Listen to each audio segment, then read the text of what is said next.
Assalamualaikum warahmatullahi wabarakatuh.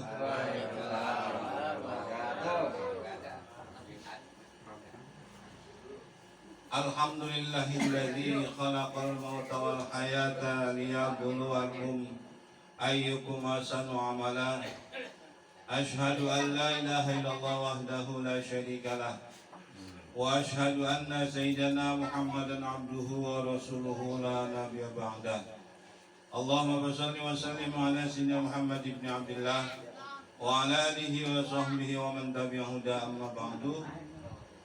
Yang sama kita hormati ada raudhah kita Mukarram Bapak Abdul Rahmat, Bapak Legiran, Bapak Ali, Ustaz Jokro, dan saya Sayuni. Ada Bapak Ahmad Hasan, Bapak Asmin, Sohibul Musibah, Bapak Eko, Bapak Rio, Bapak Rio. Semoga diberikan kesabaran, ketabahan oleh Allah SWT. Dan juga kita yang hadir pada kesempatan malam ini, kiranya Allah panjangkan umur kita. Amin. Amin. Amin. Allah ya Rabbal Alamin. Para jemaah sekalian, kalaulah meninggal itu bisa ditawar-menawar, barangkali kita bisa, atau mungkin didominasi oleh orang-orang yang kaya, yang banyak duit ya. Ya kita bisa negosiasi.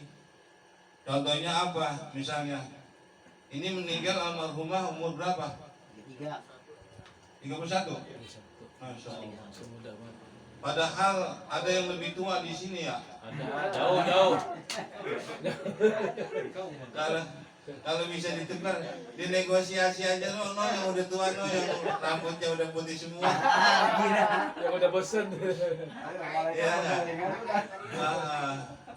nggak usah disebutin namanya dah. Udah pada kenal semua. Suhu. Iya, artinya apa kalau memang bisa ditukar, masya Allah tukar. Tapi namanya umur itu udah menjadi ketentuan dari sananya segitu.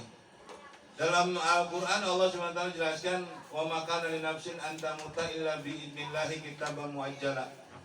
Dan tidaklah seorang itu meninggal kecuali atas izin Allah, dan emang ajalnya umurnya sudah sampai. Jadi nggak bisa. Oh kata keluarganya, oh itu tuh anak bapaknya duluan, bapaknya masih ada. Oh nggak bisa begitu. Dan kadang-kadang kan belum lama ya ada ustadz kita sembuh, masih muda umurnya baru sekitar 50 tahun.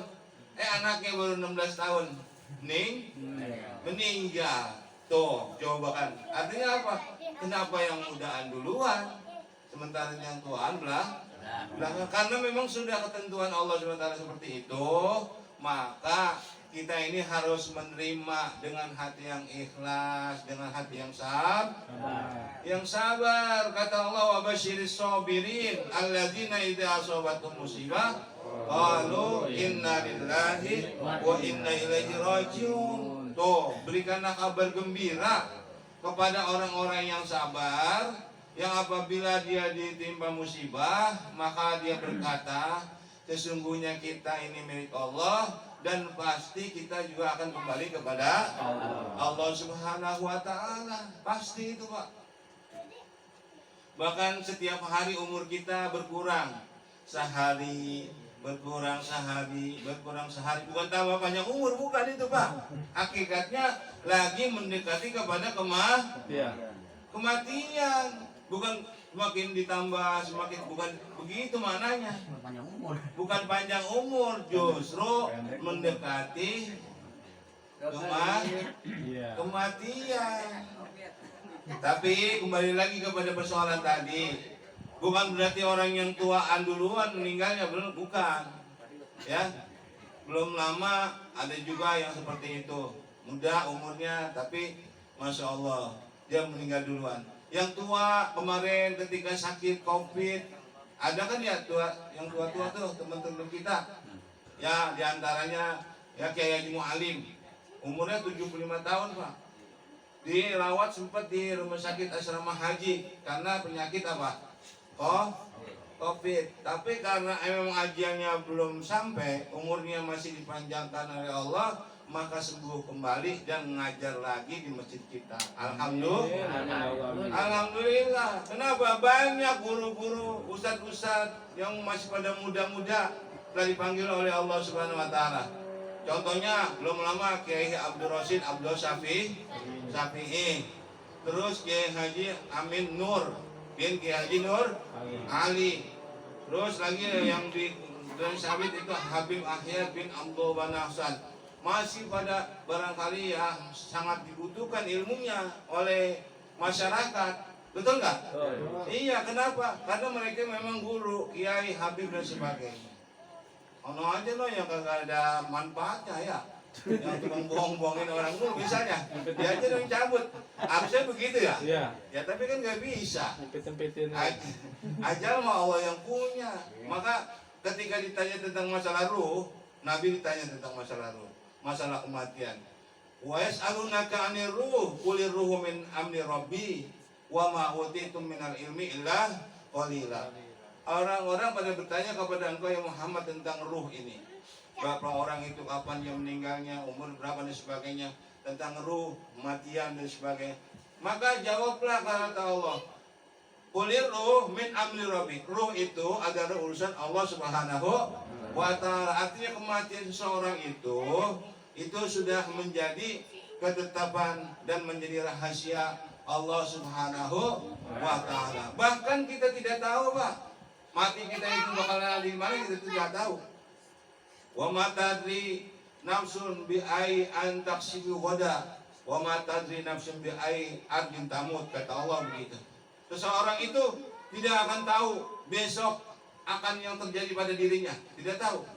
Besok di badan apa masih ada, dia nggak tahu. Besok dia dalam badan sehat, apa sakit, dia nggak tahu. Begitu kata Allah. Dan seseorang itu tidak akan tahu matinya dia di mana tempatnya. Gak ada yang tahu, Pak. Banyak orang yang dari rumah mau kerja, tahu-tahu di jalanan tabrakan, kecelakaan, meninggal. Ya, ada nggak yang begitu? Nah, yang belum lama itu ada orang-orang pada mau kemana, ke Pangkal Pinang apa kemana, naik pesawat apa itu namanya? Pesawat yang meleduk, pesawat Sriwijaya. Seandainya dia tahu, Pak, kira-kira dia mau pernah naik? Agak ada. Mau. Jangankan bayar dia ya.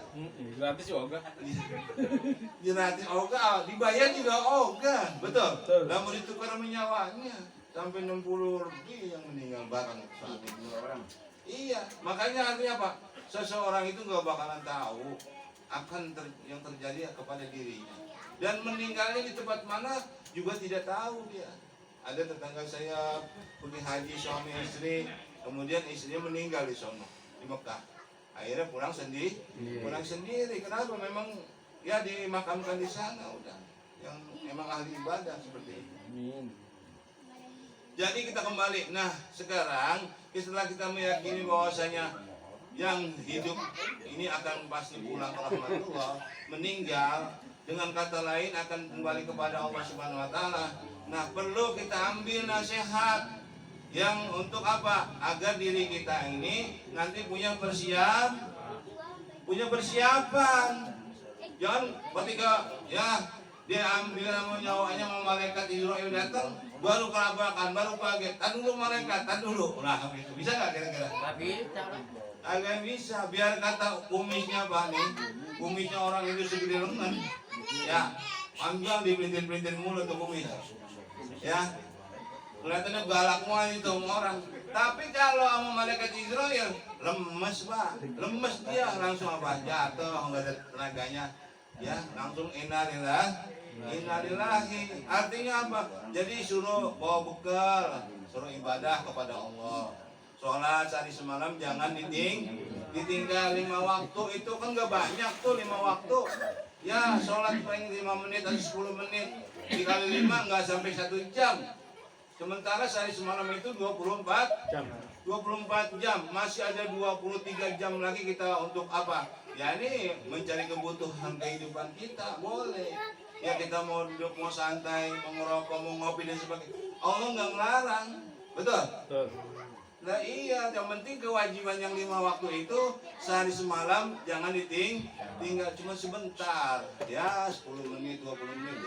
Ya, itu modal kita untuk menghadap kepada Allah Subhanahu wa Ta'ala. Kalau kita udah punya itu, kita laksanakan itu, maka ketika meninggal nanti Allah panggil, ya ayyatuhan nafsul mutmainnah, irji'i ila rabbika radiyatan mardiyah fadkhuli fi ibadi wadkhuli jannati. Wahai jiwa yang tenang. Kenapa? Karena di dunia ini dia mau tunduk patuh sama Allah waktu hidupnya. Suruh sholat, dia sholat. Suruh puasa, dia puasa. Jangan kayak orang sono puasa jam 9 udah pada hujan-hujan di warteg. Kakinya tuh yang udah kelihatan. Udah gitu warteg pakai hordeng lagi malu. Udah gising banget. Padahal udah buka jam 7 pagi. Masya Allah. Ya, kalau orang yang kuat imannya nggak bakalan dia mampir ke situ. Betul. Itu ya godaan. Dia nggak bakalan itu tergiur dengan godaan-godaan seperti itu.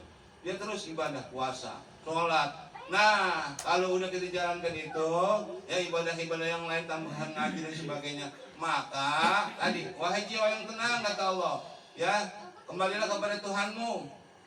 Kamu masuklah ke dalam golongan hambaku dan masuklah yaitu ke dalam sorgaku. Ya, seperti itu. Ya, mudah-mudahan kita semua dengan taufik hidayah ini Amin ya Allah, amin. Sehingga kita bisa melaksanakan segala apa yang diperintahnya, meninggalkan segala yang dilarangnya, sampai kita menghadap kepada Allah. Insya Allah dalam keadaan husnul khatimah. Dan juga kita doakan Ibu Lisa ini, Rizky Kurniati binti Bapak Muhammad Rais, kiranya diterima amal ibadahnya, ya dimaafkan kesalahannya, dijadikan ibunya raudhah min riyadil jannah. Ala hadhihi al-Fatihah. A'udzubillahi minasyaitonir rajim. Bismillahirrahmanirrahim. Alhamdulillahi rabbil alamin arrahmanir rahim maliki yaumiddin. Iyyaka na'budu wa iyyaka nasta'in shiratal mustaqim shiratal ladzina an'amta 'alaihim ghairil maghdubi 'alaihim waladdallin. Amin. Lebih kurang yang maaf. Assalamualaikum warahmatullahi wabarakatuh. Waalaikumsalam warahmatullahi wabarakatuh.